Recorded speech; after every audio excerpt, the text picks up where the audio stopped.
So recently I made a comment about the importance, if we're looking after customers and trying to truly take care of customers, that we address the unspoken needs and wants of customers.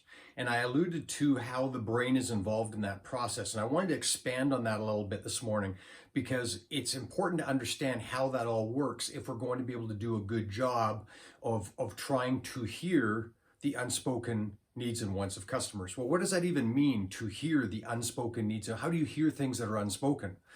So the brain has two critical parts, and you've heard me speak about this before, but the rational and the emotional parts of the brain.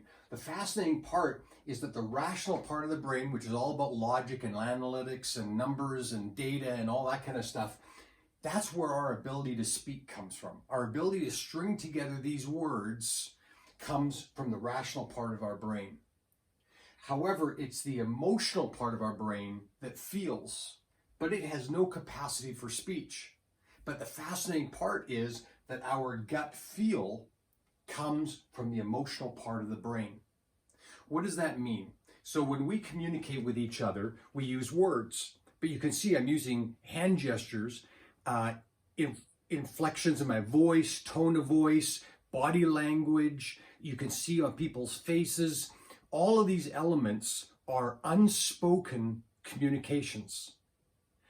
I could very easily, if I stopped talking, be able to communicate a message to you by just the look on my face, my body language, etc. And that is where if we're looking after customers, it's not just about making the transaction. This is about sensing. Because people aren't always going to communicate in words how they're feeling.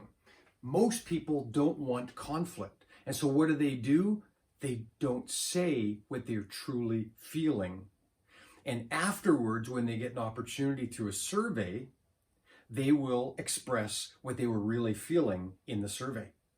And that's why a lot of salespeople, service advisors get blindsided and say, the customer was extremely happy. They told me how happy they were, etc., while they were here, and then they burned me on a survey.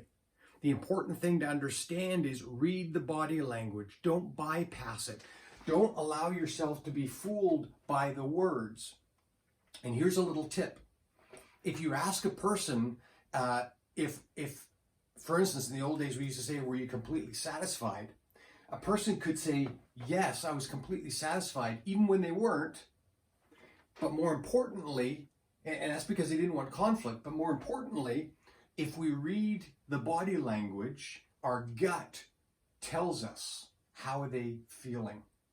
And if we don't listen to our gut, we might listen to the words and miss the entire message. So here's a little trick. In order to get a better sense of how people really feel, ask them a sliding scale question. I ask a lot of questions, 0 to 5, 0 to 10. How do you feel about this particular situation? For instance, let's just take ice cream. If somebody says, do you like chocolate ice cream? It may not be my favorite, but I like it. And so I'll say yes. And then they'll say, well, how about vanilla ice cream? Yeah, I like that too. But it doesn't give you more information, right? I just like vanilla and I like chocolate. Better question to ask is, hey, on a scale of 0 to 10, how much do you like chocolate ice cream? And I could say, yeah, it's probably about an 8. That means it's not necessarily my favorite, because if it was my favorite, I'd say, man, that was a 10, right? And so the same thing if we're asking customers about their experience in the transaction, in the store, in service, or in sales, it's better to say, hey, listen, how well is this going for you? On a scale of 0 to 10, how much do you love this vehicle? On a scale of 0 to 10, how well do you feel treated in our service department? And if a person says, because they're thinking they're going to give you a really good grade, they might say 8, that means that there's something still missing. And so a great way to then probe, and that's when they're in person, not on a survey later, but when they're there in person, what you then ask is not what would make it a 10. You don't want to stretch to perfection, because that creates conflict in the person's mind. If they answered an 8 and you really want to know how you can improve the service that you're providing, you simply say, thank you. Hey, would you help me out? What would have potentially made your experience an 8.5?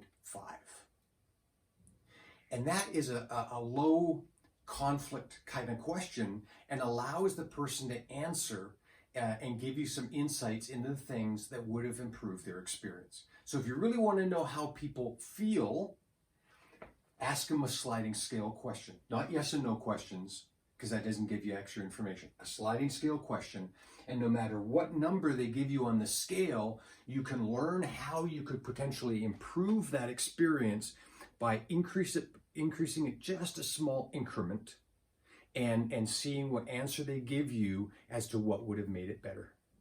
I hope that's something that will help you today in trusting your gut, hearing the unspoken needs and wants of customers, and then being able to deliver a better customer experience.